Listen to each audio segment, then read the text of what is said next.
goes down flat. Because if you have like bubbles around the area, like if this were domed over, then paint could get under it, and it wouldn't be a flat line because there'd be paint splotches everywhere. I mean, I'm sure you can understand what I'm talking about. If you don't, then really don't know how to describe it much better than that.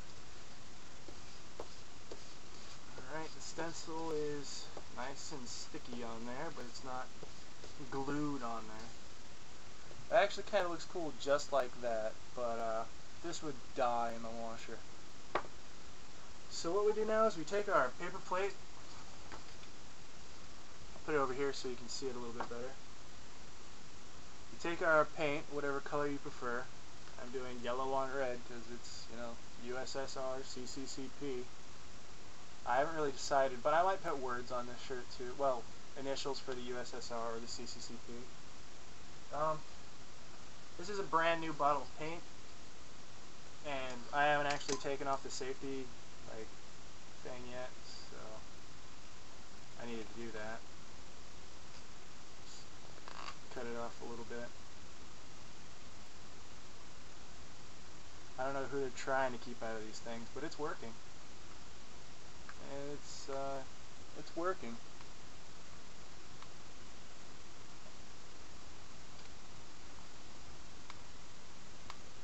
Another good color scheme for this particular stencil would have been a black shirt with maybe a metallic red. I think metallic red Soviet would be kind of cool on a black shirt. I saw an image that some Main Street maker, like not Main Street, but mainstream t-shirt maker, like some website, they have a black shirt with a red picture of Lenin in kind of a metallic. You want to spray paint on here? I kind of put in a little line because it's about the same width of my roller. So when I roll it, it won't, I won't have to go all over the paper to get paint on. I know I'm going to need more than this, just because I always need more paint than I think. But generally, you're just going to roll it down, roll it back up, just kind of lift it up, put it at the top, roll it back down. Don't press too hard, because that'll just force the paint deep inside of the roller, where you'll never get it out until you wash it. So it's kind of a waste. But yeah, like I thought, I needed a lot more yellow actually, because with that little bit I used, it's barely got paint on there. So actually just got paint on my hand on accident. Another valuable tool: keep paper towel nearby. Because then if you have an emergency, like you accidentally drip paint on the shirt where you don't want it, wipe it up real quick before it dries, and nobody will know. Alright, back to the paint. Now that my little adventure with my nesticle is done, we put the cap back on this yellow. Now I'm going to start rolling. When you're rolling out paint, the direction can matter. If you're working with a very intricate, delicate stencil with a lot of little intricacies and stuff like that, you can actually rip up a corner if you go the wrong direction. Like this little corner right here, if I went straight at it and it wasn't properly glued down, it would just peel up and paint would get everywhere. And that would not be good. That is not even nearly enough paint. As you can see, it's just barely even on there. So what I'm going to do is I'm just going to go ahead and cut out the middleman and just spray some paint directly on here. See if that helps a little bit more. I don't know. This yellow isn't working well for me. It's just going to take a lot of it, I guess.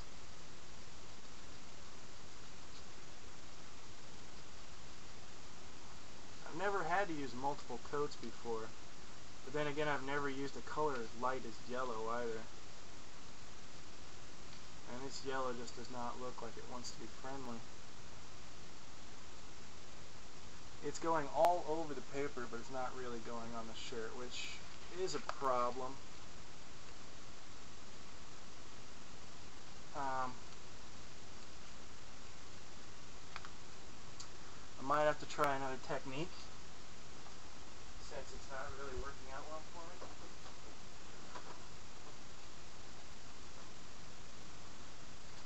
Styrofoam cup. I like to rip it down really shallow. Throw the rest away or use it for another craft if you'd like. Waste not, want not. I put a bunch of paint in the styrofoam cup. I have a stencil brush, which I found right next to the roller. Just kind of dab it in and dab around. It's better for putting on large amounts of paint, which this yellow is going to need to cover up this bright, beautiful red. I just had a Bob Ross moment there.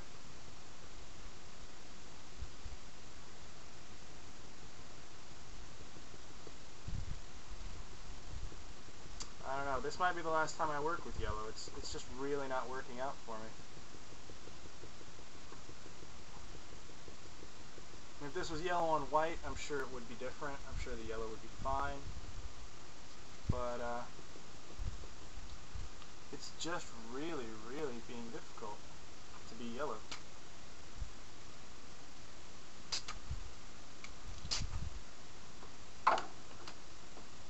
But hopefully I'll be happy with the finished product and this will all be worth it. But if not, you know, still like this shirt and a weak yellow design wouldn't be too bad, I guess. Now, another problem with this technique is you're just like kind of stabbing clothing and you can't get the stencil to come up on accident if you're not careful.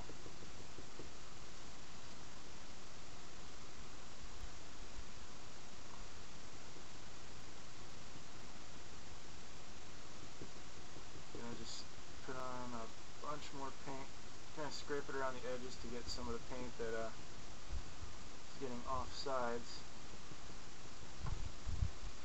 Oh, and these stencil brushes are way harder to clean than the stencil roller,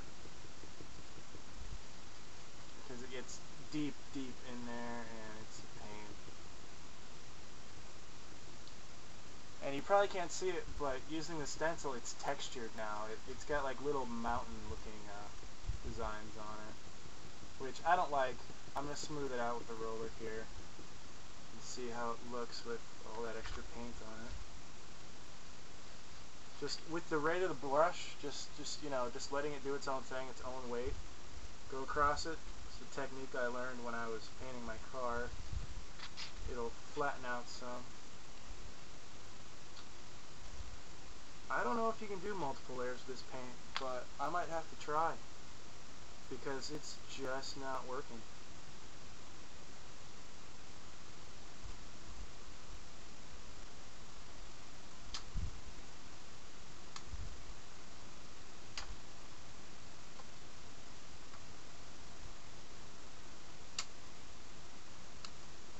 Alright, we're going with overkill.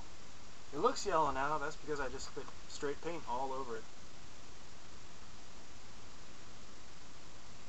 It's just going straight back onto the roller. It's not even really going onto the stencil and staying. I think actually this might be because of the shirt, not because of the color.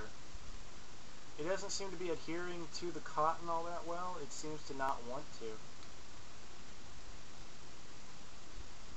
Which is sad.